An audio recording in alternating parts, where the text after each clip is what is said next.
Assalamualaikum warahmatullahi ta'ala wabarakatuh. Ketemu lagi di channel Indra Edu. Nah, dalam video kali ini kita akan meneruskan bagian kedua, yaitu pembahasan soal ujian Satuan Pendidikan USP atau ujian sekolah SMP MTS sederajat. Nah, seperti biasa, sebelum kita lanjut kepada pembahasan, mari subscribe terlebih dahulu, like, komen, dan boleh share kepada teman-temannya supaya kita semua bisa menebar manfaat yang lebih banyak lagi. Langsung saja kita bahas pada soal nomor 11. Kenapa soal nomor 11? Karena pada video sebelumnya sudah kami bahas, yaitu dari soal nomor 1 sampai dengan soal nomor 10. Dan untuk kali ini kita akan meneruskan soal nomor 11. Salah satu warisan nenek moyang bangsa Indonesia yang sampai saat ini tetap dilaksanakan oleh masyarakat Indonesia adalah gotong royong. Gotong royong dapat kita lihat dalam kehidupan sehari-hari masyarakat Indonesia. Masyarakat akan saling bantu dan hampir semua kepentingan masyarakat di desa dibangun oleh masyarakat itu sendiri secara gotong royong. Kegiatan gotong royong atau kerjasama dilaksanakan dalam berbagai bentuk. Bentuk kerjasama atau gotong royong dalam kehidupan bermasyarakat, berbangsa, dan bernegara dapat nampak dalam kehidupan sosial politik, ekonomi, keamanan, dan pertahanan, serta kehidupan umat beragama. Pernyataan berikut ini yang termasuk bentuk kerjasama dalam bidang kehidupan sosial politik adalah A.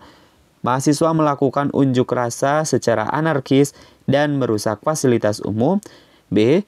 Partisipasi masyarakat dalam mensukseskan kegiatan pemilihan umum.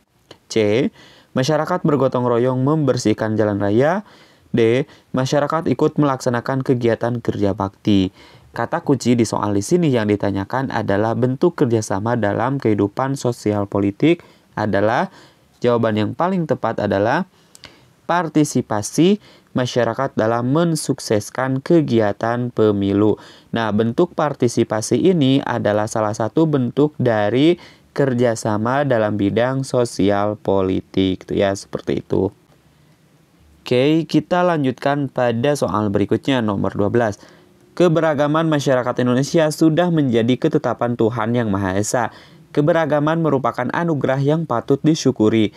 Indonesia merupakan negara kepulauan yang penuh dengan kekayaan serta keragaman budaya, ras, suku bangsa, kepercayaan, agama, bahasa daerah, dan masih banyak lainnya.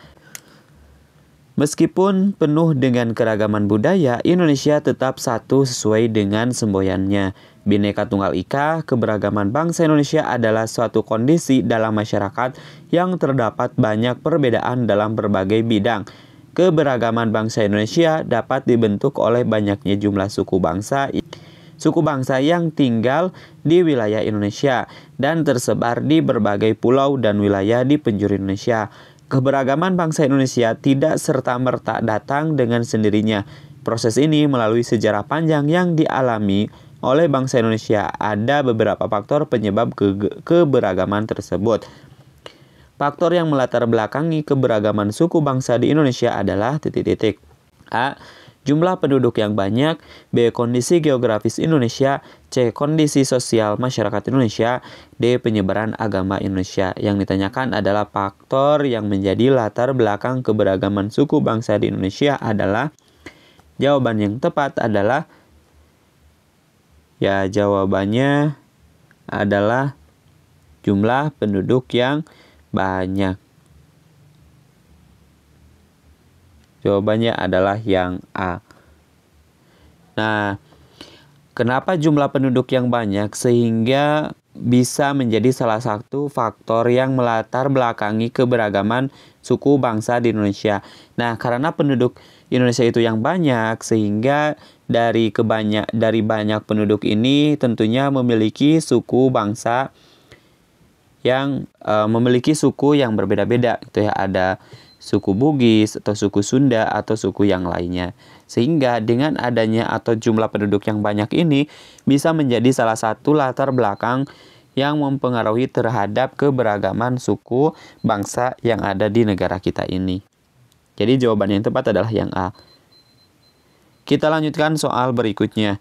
Secara umum fungsi dan peranan Pancasila menurut TAP MPR nomor 3/MPR 2000 tentang sumber hukum nasional dan tata urutan perundangan dinyatakan bahwa Pancasila berfungsi sebagai dasar negara. Selain sebagai dasar negara, Pancasila juga memiliki kedudukan sebagai sumber dari segala sumber hukum. Pernyataan berikut ini mengenai kedudukan makna Pancasila sebagai sumber dari segala sumber hukum yang benar adalah titik. A. Sumber yang dijadikan bahan penyusunan peraturan perundang-undangan, baik tertulis maupun tidak tertulis. B. Pancasila dijadikan sebagai sumber untuk menyelesaikan persoalan di daerah. C. Pancasila dijadikan sebagai pencegah masuknya ideologi lain. D. Sebagai bahan rujukan dalam kehidupan berbangsa dan bernegara. Nah, ditanyakan di sini adalah kedudukan makna Pancasila sebagai sumber dari segala sumber hukum itu. Yang benar itu adalah, ya jawabannya bahwasanya Pancasila itu dijadikan sumber hukum itu dijadikan bahan penyusunan peraturan perundang-undangan baik secara tertulis maupun tidak tertulis. Jadi harus bersumber kepada Pancasila, sehingga Pancasila itu berkedudukan sebagai sumber dari segala sumber hukum, sehingga dijadikan bahan penyusunan peraturan perundang-undangan baik secara tertulis maupun tidak tertulis. Jadi tidak boleh lepas dari adanya Pancasila itu. Soal berikutnya nomor 14. Pancasila sebagai ideologi terbuka mengandung nilai-nilai dasar yang tertuang dalam kelima silanya. Salah satunya adalah nilai persatuan yang dapat diwujudkan dalam bentuk titik-titik. A. Sikap kekeluargaan dan tolong-menolong antar sesama tanpa membedakan suku, agama, ras, dan antar golongan. B. Sikap religius dan saling menghormati antara pemeluk agama dan aliran kepercayaan terhadap Tuhan Yang Maha Esa. C.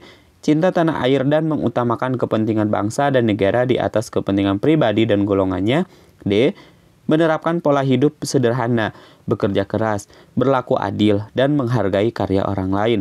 Jawaban yang paling tepat adalah, jawabannya adalah cinta tanah air dan mengutamakan kepentingan bangsa dan negara di atas kepentingan pribadi dan golongannya. Jadi jawaban yang paling tepat adalah yang C.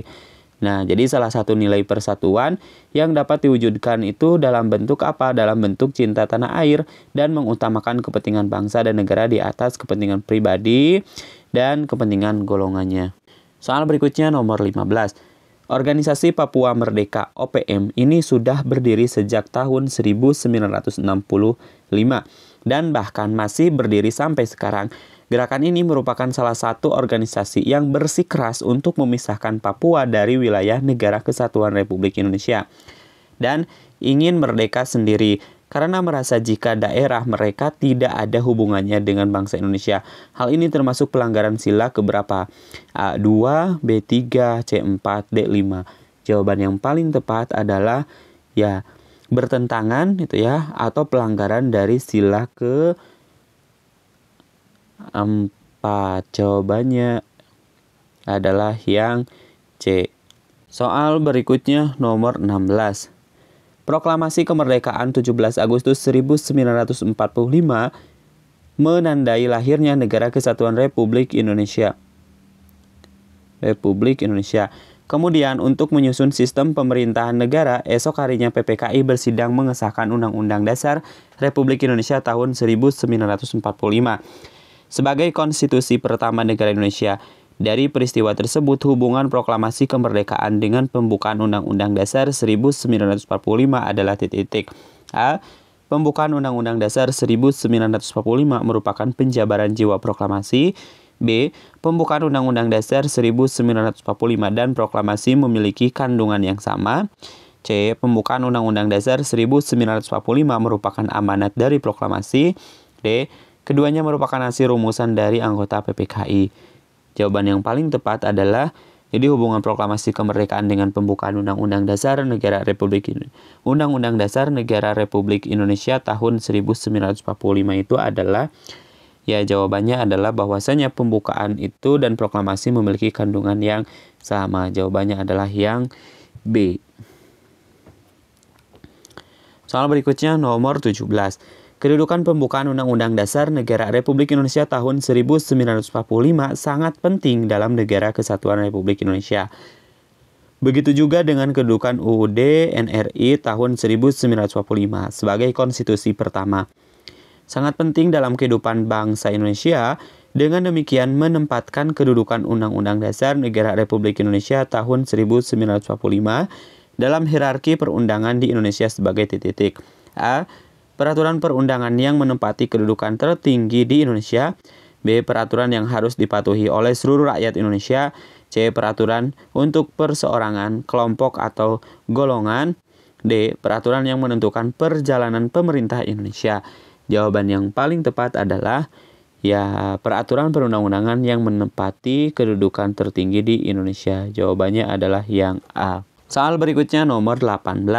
Berdasarkan Undang-Undang Nomor 12 Tahun 2011, terdapat beberapa macam peraturan perundang-undangan yang dijadikan sebagai pedoman pembuatan undang-undang dan sebagai dasar dalam penyelenggaraan kehidupan bernegara. Urutan tata aturan perundang-undangan berlaku di Indonesia yang benar adalah titik.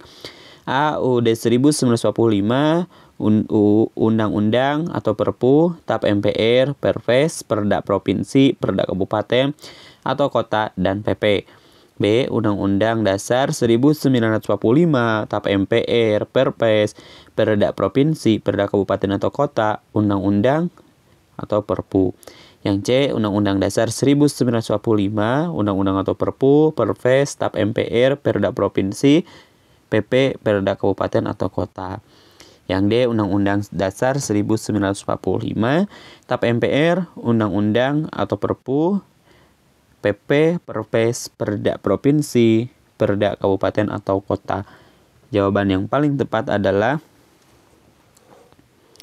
jawabannya adalah yang A. Undang-undang, dari mulai Undang-Undang Dasar 1945, Undang-Undang atau Perpu, TAP MPR, terus Perpres, keputusan Presiden, terus juga Perda Provinsi, Perda Kabupaten atau Kota, dan PP. Jawabannya adalah yang A. Soal berikutnya nomor 19. Perhatikan pernyataan di bawah ini. Makin banyaknya atau makin tingginya kesadaran ingin bersatu. Yang kedua, kemenangan Jepang atas Rusia. 3, timbulnya gerakan nasional di berbagai daerah. 4, penderitaan rakyat yang terus-menerus. Pernyataan di atas merupakan faktor pendorong pergerakan nasional yang berasal dari dalam ditentukan pada nomor titik. A. 1, 2, dan 3. B. 1, 3, dan 4. C. 1, 2, dan 4. D. 2, 3, dan 4. Jawaban yang benar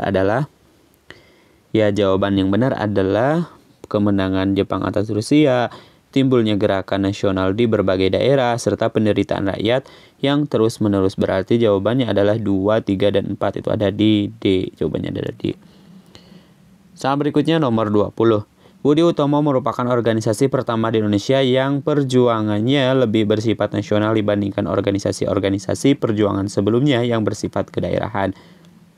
Organisasi Budi Utomo berdiri pada tanggal titik. A. 17 Mei 1908, B. 18 Mei 1908, C. 9 Mei 1908, D. 20 Mei 1908. Jawaban yang paling tepat adalah jawabannya adalah 18 Mei 1908. Jawabannya adalah yang B. Baik, untuk pertemuan kali ini kita dicukupkan sampai di sini terlebih dahulu pembahasannya. Insya Allah nanti kita lanjutkan pada video berikutnya. Kami akhiri, semoga bermanfaat. Assalamualaikum warahmatullahi wabarakatuh.